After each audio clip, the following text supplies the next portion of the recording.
Hello everyone, आज हम बात करने जा रहे हैं international covenant on civil and political rights article 17 to 20। इसके जो पहले के आर्टिकल्स हैं, साथ ही सीडॉ, ICESCR, UDHR, ये सब टॉपिक्स ऑलरेडी कवर्ड हैं in my series of international law in playlist. वहाँ पे आप देख सकते हैं। आगे बढ़ते हैं। आर्टिकल 17 बता रहा है कि no one shall be subject to arbitrary और unlawful interference with his privacy, family या होम। यहाँ पे बात हो रही है राइट टू प्राइवेसी के बारे में, और ये कहा जा रहा है कि प्राइवेसी का हनन नहीं किया जाएगा मनमाना या फिर बिना कोई कानून के। इसका क्या मतलब हुआ? यहाँ पे बात हो रही है प्राइवेसी की। हमारे संविधान में डायरेक्टली प्राइवेसी का जिक्र नहीं किया गया है, लेकिन आर्टिकल 21 में शो किया गया है by supreme court in the judgement of KS Puttaswamy versus union of India, जहां पे यह माना गया कि right to privacy is a part of right to life and liberty under article 21, और उसको छीना जाएगा केवल तब जब एक लॉ हो, जो प्रोसीजर इस्टेब्लिश्ड हो उस लॉ द्वारा, और साथ ही वो प्रोसीजर हो जस्ट, फेयर और reasonable.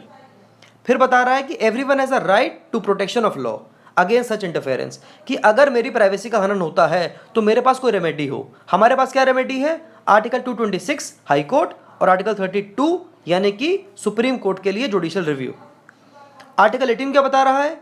Everyone shall have the right to freedom of thought, conscience and religion. यहाँ पे दिखता है हमारा प्रियम्बल जो बात करता है liberty of thought, expression, belief, faith and worship.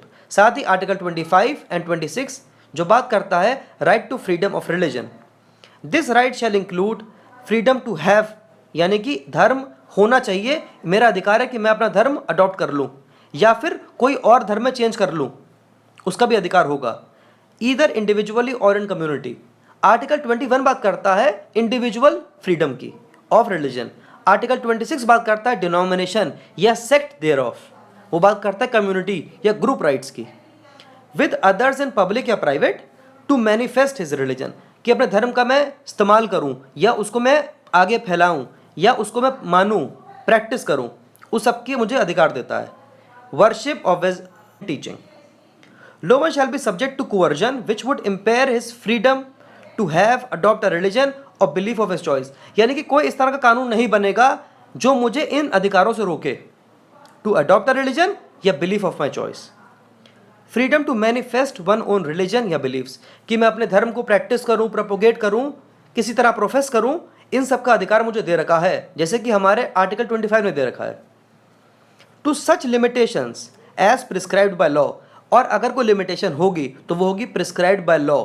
Article 25 बात करता है लिमिटेशंस की, जैसे कि public order, health, morality and other fundamental rights. यहाँ पे क्या बताया गया है? Public safety, order, health, morals, other fundamental rights and freedom of others, कि धर्म का प्रचार करते हुए या धर्म को फैलाते हुए या धर्म को मानते हुए मैं किसी और के अधिकारों को वायलेट ना कर दूं। The states parties to the present covenant undertake to have respect for the liberty of parents, यानी कि मेरे पेरेंट्स के पास लिबर्टी होगी कि वो किस धर्म में या किस तरह की एजुकेशन मुझे देना चाहते हैं, यह अधिकार उनके पास होगा। आर्टिकल 19 क्या बताता है? Everyone shall have the right to hold opinion without interference. यहां पे बात कर रहा है एक तरह से फ्रीडम ऑफ स्पीच और एक्सप्रेशन की। Everyone shall have the right to freedom of expression. The right shall include the right to seek, receive, impart information. यह बात करता है राइट टू इन्फॉर्मेशन की। राइट टू इन्फॉर्मेशन भी हमारे संविधान में नहीं दे रखा है, लेकिन सुप्रीम कोर्ट ने यह माना है कि right to freedom of speech and expression में इंक्लूडेड है राइट टू इन्फॉर्मेशन। और उसी के बाद आया था राइट टू इन्फॉर्मेशन एक्ट, जिसको हम बोलते हैं RTI। And ideas of all kinds in print या राइटिंग, यानी कि अखबार में चाहे राइटिंग में, किसी भी तरह से ये मेरा अधिकार होगा। The excise of the rights provided in paragraph 2 of the article carries with it special duties and responsibilities. देखिए, जहां पे अधिकार होगा वहां पे उसके लिए ड्यूटीज भी होंगी। उसी तरह बताता है 19 क्लॉज 2 हमारा, 19 क्लॉज 3, 4, 5, 6 कि हमारे फंडामेंटल राइट्स पे कैसी कैसी रिस्ट्रिक्शंस हैं। Right to freedom of speech और एक्सप्रेशन पे जो रिस्ट्रिक्शन है वो दी गई है 19 क्लॉज 2 के अंदर ऑफ इंडियन कॉन्स्टिट्यूशन। उसी तरह यहाँ पे भी दे रखा है कि मैं किसी और की, फॉर एग्जाम्पल जो है, देखिए यहाँ पे क्या रिस्ट्रिक्शन दे रखे हैं, यहाँ पे दे रखा है कि for respect of the rights और रेपुटेशन ऑफ अदर्स, यानी कि मैं कुछ प्रचार करूँ या कुछ बोलूँ या कुछ लिखूँ तो उससे किसी और के रेपुटेशन पे वायलेशन ना हो जाए, वरना डिफेमेशन हो सकता है। For the protection of national security और पब्लिक ऑर्डर, कि मैं कुछ ऐसा ना बोल दूं जो डिफामेटरी हो जाए या फिर पब्लिक सिक्योरिटी के खिलाफ चला जाए या पब्लिक ऑर्डर के खिलाफ चला जाए। 20 क्या बता रहा है, any propaganda for war shall be prohibited by law, कि अगर कुछ बोलता ऐसा है या कुछ लिखता कोई व्यक्ति ऐसा है जिससे कि वॉर का प्रोपेगेंडा फैल सकता है, तो ऐसी बातों को रोका जाएगा, क्योंकि ये फ्रीडम ऑफ स्पीच या एक्सप्रेशन के अंदर नहीं आता है, ये उसके बियॉन्ड जा रहा है।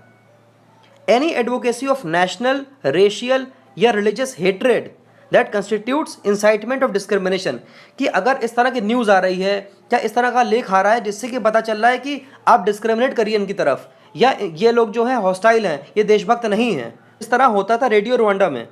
रेडियो रुवांडा क्या होता था कि यहाँ पे रुवांडा के अंदर एक रेडियो था जो बात करता था कि वहाँ की जो माइनॉरिटीज़ हैं वो कीड़े मकोड़े हैं, कॉकरोच हैं, और इनको आप मार डालिए, इनको ख़त्म कर दीजिए।